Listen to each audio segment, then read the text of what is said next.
Time for our Monday makeover, and I'm so excited. We were all very excited to see that we have a male in the chair today, Richard Whittaker. Hey, great to have you here. Thank you. Okay, so I did have a chance to kind of read through the story, and it's really remarkable because we're going to hit on a couple of different subjects with our makeover today.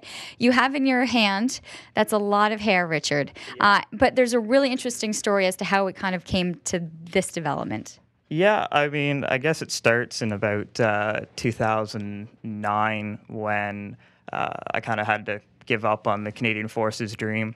I had health problems since I was born and spent a lot of time at CHEO until about the age of 15 and saw a lot of kids with cancer. So when I gave up on the Canadian Forces dream, that I started growing my hair out, and I basically knew that I wouldn't stop until I had enough to donate to Locks of Love. So it came to a point that it was ready to get cut off, and so I sent a letter in basically saying, I want to do this, and I want to basically do it big and get some exposure for Locks of Love.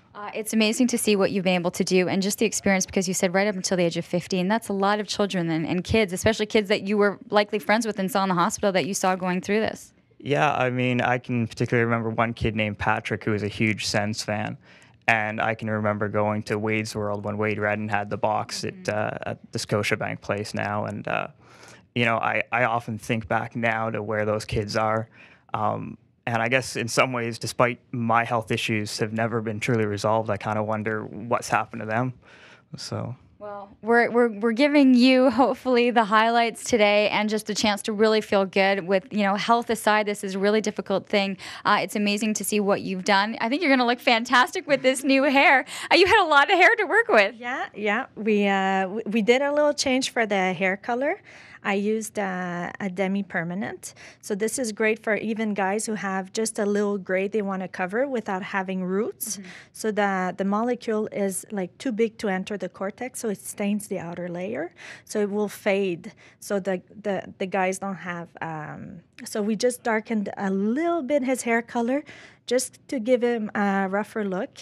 And also we've taken a lot off. So we're still going to keep some length so he can still feel like he has some on his head left. But it's going to look great. Well, I think you can definitely be creative. It'll be a ton of fun to see. And it was crazy because I came back here and I said, hey, and then you said, we've met. I've always just seen this photographer with this really, really long hair. So really looking forward to seeing the changes that we'll be able to do today. We'll check back over the course of the morning. We have to take a commercial break.